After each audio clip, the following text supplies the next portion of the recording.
Hey YouTube, what's happening? How's everybody doing today? Today's video is a much highly anticipated video, solar installation. Today's video is the real deal. There's no more talk. This is where the rubber meets the road. I finally did it. I got solar, and all I can say is I should have done this a long time ago. I should have taken all of your advice and did it a long time ago. So anyways, since I've had it installed, it's been working awesome. No more generators. I'm hoping that this is going to limit the amount of generator use a whole lot, and be able to use the wonderful power of the sun. So as I continue learning more about this system, I will keep you guys updated with how it's going and maybe make some more videos about programming. I know there's a lot of programming that can be done with this Bogart Engineering kit here. So just kind of a little bit of a heads up. The video, there's going to be some voiceover with it. And I will also be doing, I've got a video clip at the end. It's not going to be a real in-depth, step-by-step video. Mostly a general overview of how I installed the system. So enjoy the video, guys. Thanks for watching, and if you have questions, please comment below. You know what to do. We'll see you on the next video. Take care. Hey guys, so I'm going to start talking about the solar panel, and then I'll talk about the charging controller and then the battery monitor, and we'll just kind of go from there. So this is just a picture showing the packaging of the solar panel, the 160 watt solar panel. Packaging was perfect. So when I was at AM Solar, we already mocked up the panel, and so I knew how it was going to be mounted on the roof. But I did want to go through, so the very first thing I did was I got it up there, and I figured out where I needed to clean, and I used rubbing alcohol, and I rubbed down where the foot mounts were going to be. So this clip is showing the foot mount. Like I said, these have VHB tape on them, and you stick them down, press down really good after you cleaned it off with rubbing alcohol. And then you go over the mount with the Sikaflex, and that's similar to a die core. So you just like lap sealant, and you just put it on there. And you also notice that these foots, they have turn thread handles on them, so you can easily make adjustments to the panel by turning those thumb screws in or out to loosen or tighten the panel down. This is showing the top of the refrigerator vent, and you can see where the manufacturer had zip tied the bundle of wires to the top of the vent. And so this made this installation really simple. The camper was already pre-wired from the factory, so all I had to do was basically tie and splice into those existing wires.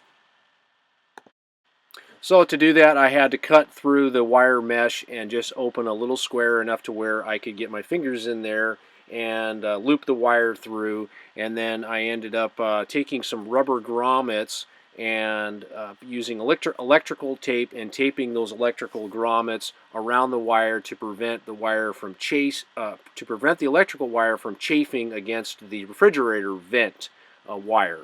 So that's really important. I tried routing the wires through a different way, but it just wasn't going to work out properly. So that's what I did there to make that connection there. I also used MC4 connectors up top at the panel. Before starting this installation, I spent at least a couple of hours planning and laying everything out about how I was going to best do this and how I wanted everything. AM Solar told me to mount the solar charger as close to the batteries as I could possibly get it. So in order to do that, the closest place I found was in the spoon and fork drawer all the way to the front of the camper, directly above the batteries. There it is, boom. That's going to be where I was going to mount it. So there it is, just getting everything connected and spliced. And running, I had to run the wires from the rear of the camper all the way to the front where the charging controller is going to be. And so in mounting it, I ended up using some V8, some Scotch 3M tape to mount that on there. I didn't want to drill any more holes in the camper, and I use a lot of that 3M tape. It's very, very good stuff, and it just eliminates drilling, and it is still easy to remove if you needed to remove it. So on to the battery monitor installation. So when Northern Light does their pre-wire kits for their solar panels, they make it so that you mount the charge controller basically in this where I mounted the battery monitor. So that's the way that they have them. But with this system, I needed to put the controller, the charge controller as close to the battery as I could. So I cut a hole back here. There was plenty of more than adequate room to cut a hole back in there and mount in the battery monitor.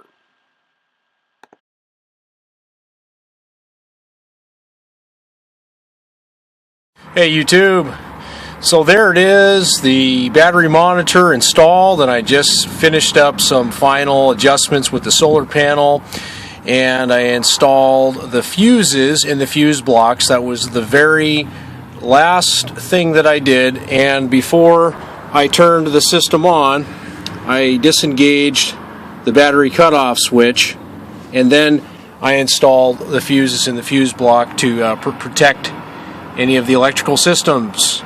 And this is what I have. So it's telling me 13 volts.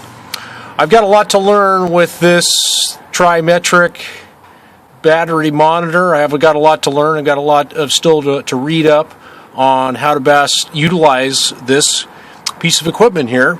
It is very effective in what it can do, and it can tell the whole story of what is going on with your batteries so that you don't overcharge the batteries. And this system this system that I have does prevent overcharging, and it just gives an accurate reading of what is going on. So all of the solar experts, they all say that this is highly recommended for to getting the most out of your solar system. So we'll see here. And I will keep you guys up to date with the progress with this, how I'm liking it, and so forth, and how it's working for me overall. I'm not expecting any disappointments at all with this system, but there it is. That's what it is. If you have any questions about the installation, please comment below or send me an email, and I'll do the best to answer the questions. For the most part, this was a very straightforward installation. If you're somewhat mechanically inclined, you shouldn't have too many troubles installing this as long as you follow the instructions. I want to show you guys one mistake that I made with the solar panel brackets. I think I showed a picture of how I had these brackets right here incorrectly installed. But if you do put them around the other way, no worries. You won't have to relocate the foot mounts at all. So I just had to undo the bolt and then just reverse the bracket around so that this angle is reinforcing the solar panel up there. So that's all.